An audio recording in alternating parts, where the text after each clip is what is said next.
And with that, ladies and gentlemen, welcome back to Living in Sin, Innocent Sin. And here we are at Hamaru Park. This is basically completely shut off from you in Eternal Punishment, but for now, it's pretty much going to serve as a rumor hub. Rumor hub? Yeah.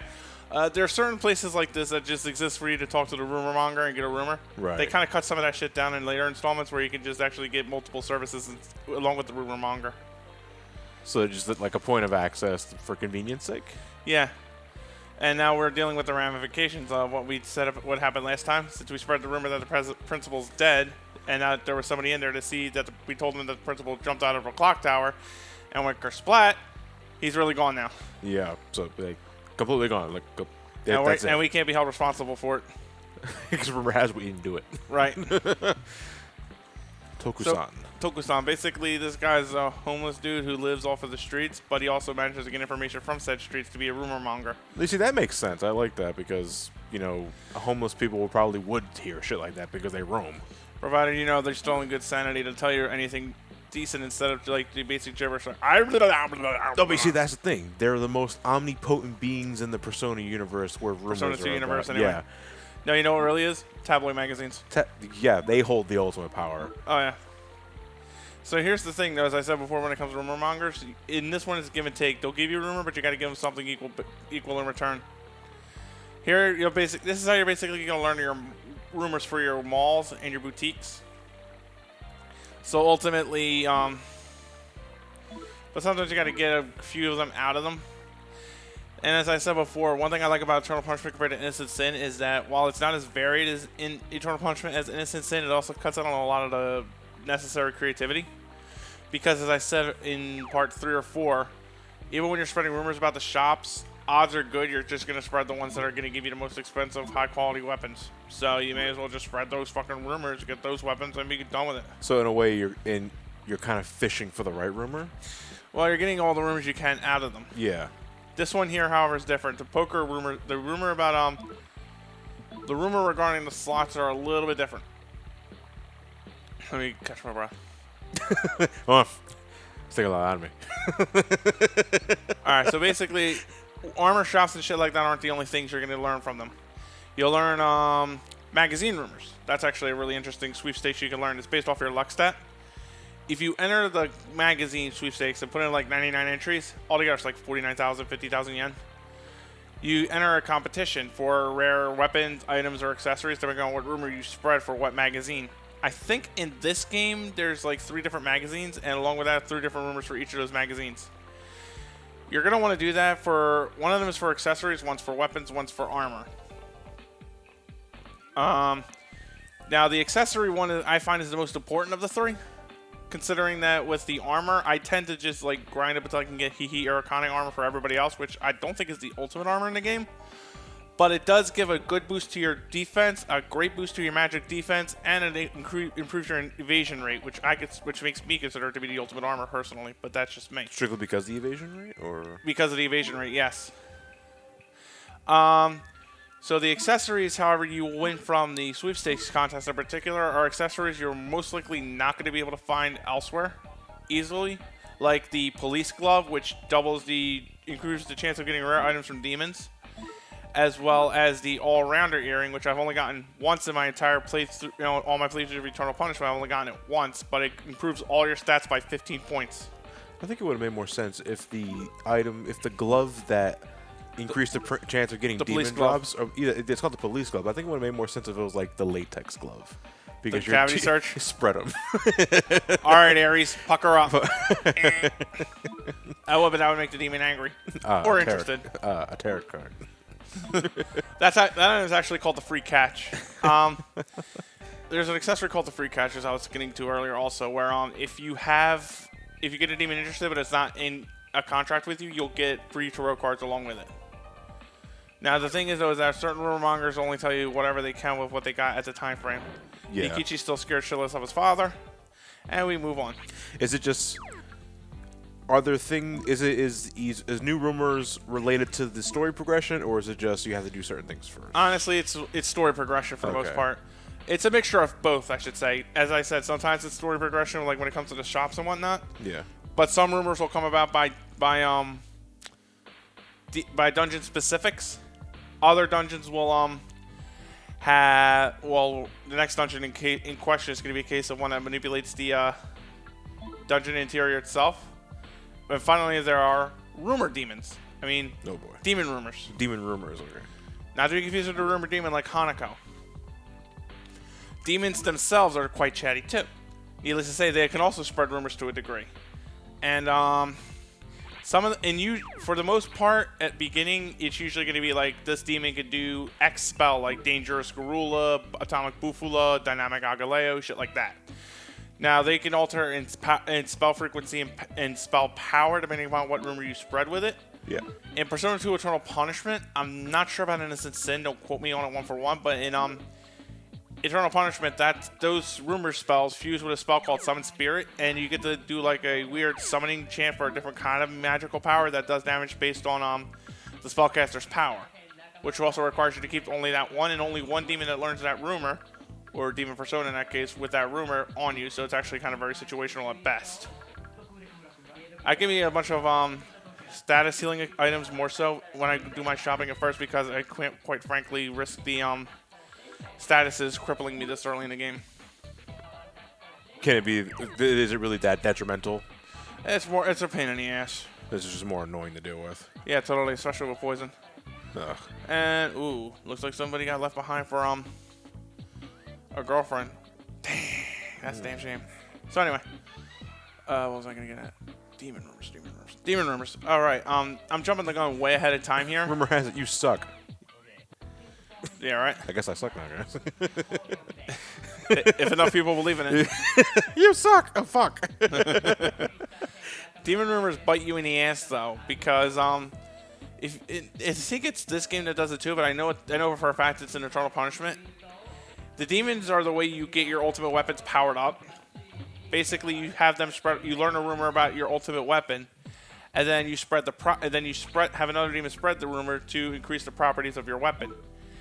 Piss one off during negotiations, and there's a risk that they'll say your weapon's a piece of shit, and they'll spread it around, and then your weapon becomes the piece of shit sword or piece of shit gun.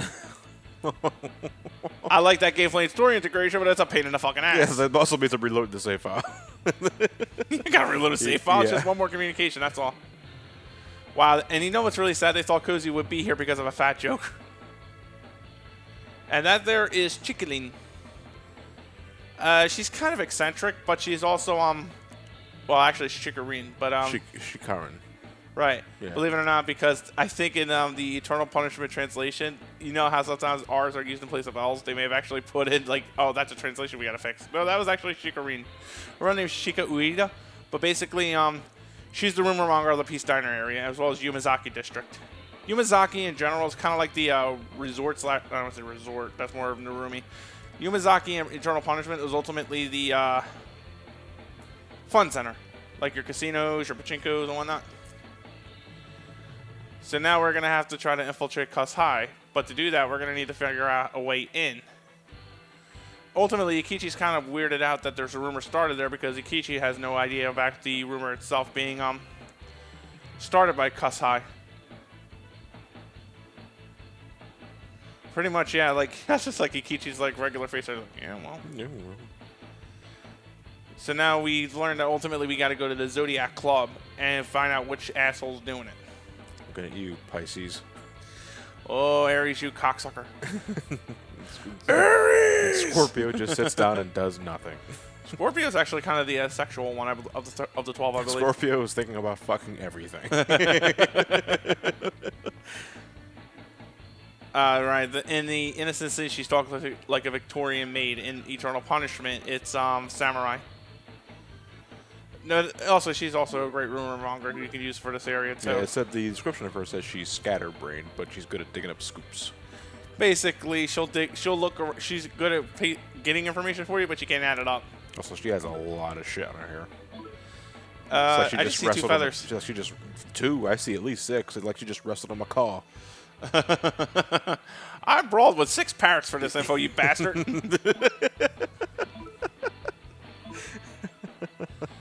Now, the thing about rumors, as I believe I said before earlier, especially when you get rumors of multiple pathways, you can only spread it once. So whatever it is, you better make it count. Which again is why people spread the high-powered weaponry or high defense armor. But at the flip side of that coin, it comes to the same thing with the casinos, because you can't just like play one game and then manipulate a new rumor for the other one. So ultimately, when it comes to Moo, you can choose which game you want to play and try to up the and it'll help you either increase the odds or the payout for that game. I just go for the slots because it's more consistent. Plus, if I'm able to, I would like to try to get like a turbo feature available. Like if we can get like a turbo controller for it, just go find the right slot machine to win at, and then just gamble. You're not gonna get that poor. You're gonna just by standing still. Fuck right.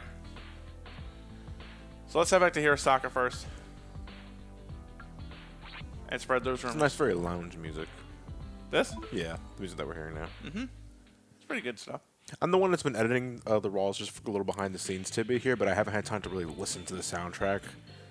I only recall a few of Eternal Punishment's sound pieces because I actually did try and play that a couple of years ago, but I ended up not finishing it. It's alright. Now, as I said before, I started, when it comes to one of the now I had like a bit of a brain fart when it came to the sweepstakes because I was like, am I spreading the right one here? Which one do I want? So naturally, needless to say, go right for the expensive quality shit. And again, the only reason why you can't say quality is good and it's cheap because it has to be believable. Right. Like, in other words, good quality at low prices. Bullshit. That sounds like Empire Today. Anyway, here's me teaching you all about the sweepstakes here. She's already going to do. She'll send it in, and then they'll go to Lisa's house. And then you talk to Steven Seagal and hope like hell you won something. Oh, look at this. It's a cue ball and a sock. And what do you think he's going to do with said cue ball and a sock? A cue ball and a sock. Yeah. Jesus Christ. Why not just give you a high-res picture of Goatsy and a pipe bomb? No, that was actually one of his weapons in one of his movies. Like he What, was, a Goatsy? No. Cue ball and a sock. He was inside a bar, and he was surrounded by like goons. So he was playing pool, and he put a cue ball and a sock and just wiped people out with it. It was like a makeshift nunchuck. I want to say a makeshift nunchuck, more like a makeshift mace. Only it's a cue ball and a sock. Wielded by Steven Seagal. This is the time castle. And this guy here is hiding a very Dracula. big... Blah! He's also hiding a really big secret. I'm not telling you what that is, naturally, but Is it's he an actual something... vampire? No. Rumor has it you'll tell me what it is later. Rumor has it, I'll find out later, indeed. Clocks are tools of reverence, demand true God. Time. You're fucking crazy. Will you buy something? Sure. Ding ding. Ultimately, in this game here, he's just a weapons dealer. But in Eternal Punishment, he gets, frankly, in my opinion, a much better role. He becomes your spell card provider. He'll have spell cards available for you for sale, and then you can duplicate them later when you find them off of demons or return to Persona for them, and then buy them at your own leisure. I love that feature a lot more than this, honestly, considering that you're practically never really hurting for weapon shops. Okay, well, I know I may have asked you this in the first two parts, but the Persona 2 is a duology. Yes. Innocence and Eternal Punishment. Or is one a sequel to another, or is it like an alternate Eternal continuity? Punishment is a sequel to Innocent Sin. It's a just direct sequel? It's a direct sequel. Okay. That plays like an alternative interpretation. I'll explain that when we get to that. All right, okay. Figured. Meanwhile, I'm going around doing shopping and getting myself decked out with the latest in weaponry and armor. Yeah. That's pretty much the first half of this part is just Mag preparing for the next quests up ahead. Oh, we're also looking at new locations that we haven't seen yet, so. Right. I like this rendition of the Rosa Candida theme. It's also, admittedly, it's a bit sultry, but I dig it. Now what is it, the Rose Canada? The Rosa Candida, yeah. Rosa Candida? I thought it said Rose Canada for a second. Rose Canada. Anyway, here we learn a bit more that Yukino is actually more of a scenery photographer rather than a person photographer, and Maya has no idea how to dress herself. What do you want to know? Where are your eyes? How do you see? So how do you shop? I don't know. Give it to me. I tell you a price. You tell me to suck a dick and move on. Oh, I don't have one of those. Rumor has it you do. No! Can you imagine that rumor happening overnight on somebody like that? What? Like all of a sudden, It was like, wait, and then their body gets mutilated, and then bodies get mutilated as a result of it. Like you're missing two. Rumor has it that finger on his left pinky is actually not real. chop. It just falls off. It just melts right off. Ugh, that's a scary thought. But again, it has to be believable. Right. I've always So seen 3 fingers. Once again, the gender thing comes into play here. I am not fully sure. Metal face guard. Because you just... It's like... Yeah, I know. It's a face plate. Right. Basically. Imagine But walking- that shit's metal. Like, so it's like the guy in the iron mask sort of thing. True. It's also kind of rather weird to think about if you see kids walking down the street like that. Morning, Akichi. Top of the morning, sir. It's trendy. According to what the bum was saying earlier, I remember he was saying... Well, no, it's true. Because he said that, as one of the rumors is that they're selling real armor, but it's also trendy. So, Wow. So yeah, metal face guards are the it right now. Probably in Texas where they got swords back. You gotta wear that shit, man. That shit's required. Can you imagine that shit though? Like, so you just accidentally mess up and it's like, you have wronged me, my friend. Have at thee, stab, in 2017. Anyway, Tada gets himself some new equipment. I try to I'm just like equipping everybody with what they need right now. Admittedly, for a split second there, I was like, did I remember to give him his metal face guard? Or is he just going to walk around and get punched in the face? Stop that! Ow! Ow! Ow! Ow! Stop the face!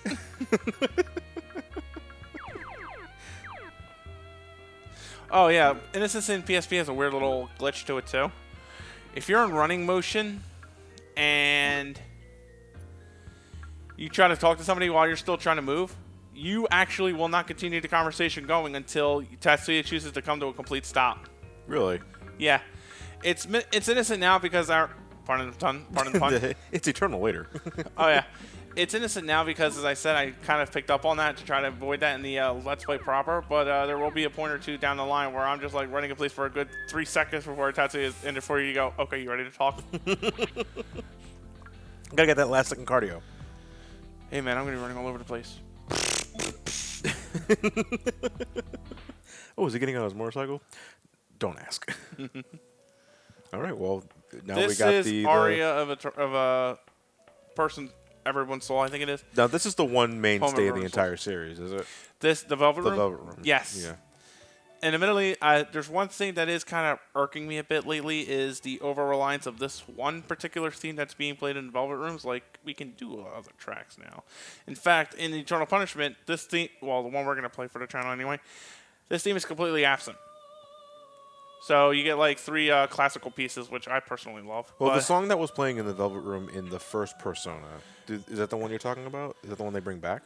No. It's a different track entirely, I think. That's Kazuma. That's the series artist, Kazuma Kaneko, I think it is. Oh, that's an is It's Avatar? his insert. Yeah, it's his insert. Yeah, It's but Avatar. But you will love him. He's the guy you go to turn your free cards into those special cards you're gonna need. Anyway, I got 8 Lovers cards, so I'm gonna make Pixie. I got 4 Devils, so I'm Shadow Luck on Poltergeist. And I've got 3 Tower cards, but I'm nowhere near enough to make Kanaloa, which needs 94. I saw something like Devil required like 150 something. Yeah, that's because he's level 39. That one's a level 39. Oh, okay. So I was gonna ask is like, No. even if he's that high level, you're not looking forward to getting him for a while. Yeah. Is 150 like still considered high for requirements? No, by the time you're later in the game, you'll start getting amounts of cards and conversations like 30 or 40 a piece. Oh, okay. And frankly, personally, Start's not a very good Persona in my opinion. But let me get back to topic. When it comes to Fusion, first you're going to choose what Persona you want based on Arcana and whether or not you have the amount of cards. That selection will be highlighted in white. Certain Persona will be highlighted in blue. That means you need a material card for that. Material cards, 2 times out of 3 are going to be one and done. Like, you got to find a material card for that Persona, but it automatically gets included in the fusion process proper, so you won't see it until you can have it.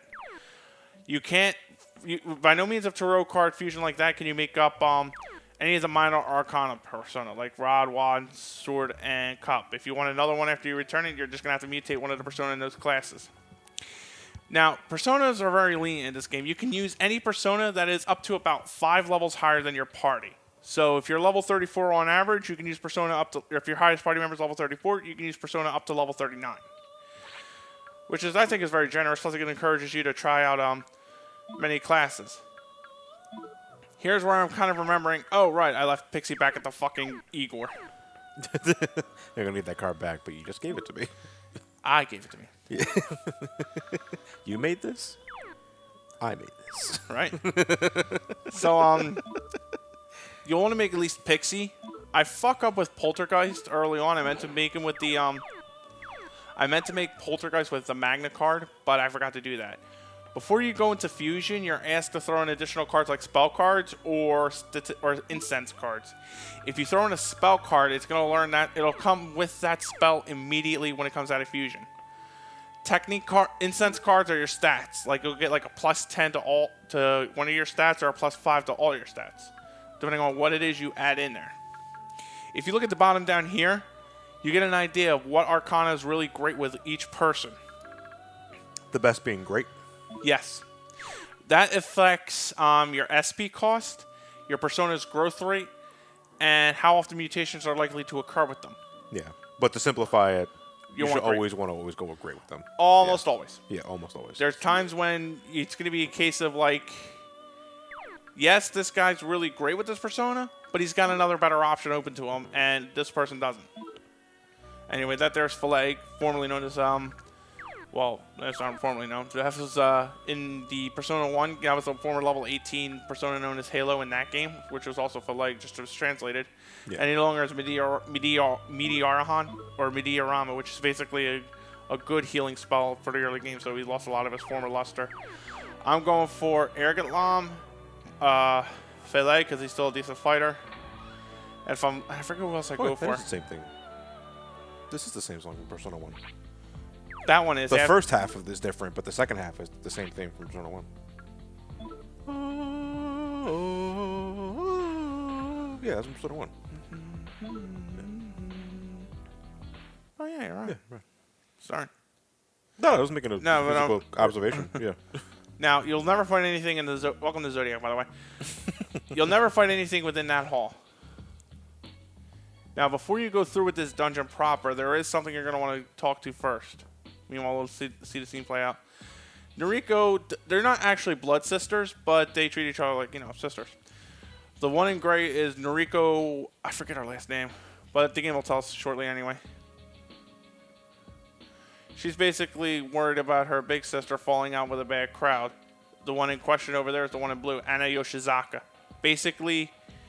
As she was the start of the track team until she had the accident, and then afterwards she just fell into a rut and never got out of it. What was the accident? Just some hit and run. Ah, damn. Like she lived, but it fucked up her leg in her track dreams. So. Yeah. So it's particularly devastating because she was a runner. Now Yuki, however, finds much of the same of herself as she does in Anna, which starts off their little thing, which is, mind you, very, very loosely on and off. So, but it does reflect in Yuki. Because Yuki was kind of in the same boat she was, except Yuki was just a straight-up thug who wouldn't give a shit until Miss Seiko got a hold of her and then started helping her see right and reason. I'm surprised you're not getting angry. Do you want me to? You wouldn't like me when I'm angry? I get very... I am totally pissed. I'm livid, like you wouldn't believe. Uh-oh. Cuss-high students are now getting angry with us preaching. Or your scary principal's gonna get you. Wow, really? Joke's on you, the principal's dead. And I'm Ikichi, your boss. And that shit does not matter anymore. Huh. Apparently we just got usurped. High school drama. Usurped. Well, yeah, he is supposed to be the boss. Way stronger than any boss. Yikes. Sugimoto. For clarification, imagine that the strongest kid in high school just got usurped by a middle schooler. That's what this is like. Goddamn. Oh, that really wrestles my jimmies. Oh, I'm gonna summon death.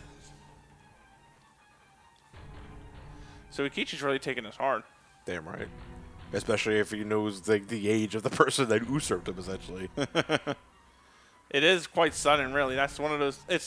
I don't know why I'm making it sound like we're treating this equivalent to organized crime.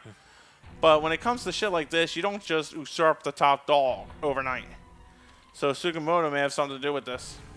Yeah, isn't this a democracy? Don't we have to vote for this shit first? Welcome to Japan, son. Oh, shit. Fuck. So basically, nobody else wants to tell us shit. So now we're gonna have to Oh boy. So now the leader told to them to spread the rumor. So now the rumor became reality. So now most people are believing in it by hook or by crook. And now we have to beat the shit out of him. Unfortunately, Ikichi gets hard-headed and bolts. Because all he sees is like someone threw me, like someone overthrew me. Right. And he's very narrow-minded. So now we gotta find Cozy here too. That's right. I don't know no Cozy, but there was a girl named Miyabi. Uh-oh.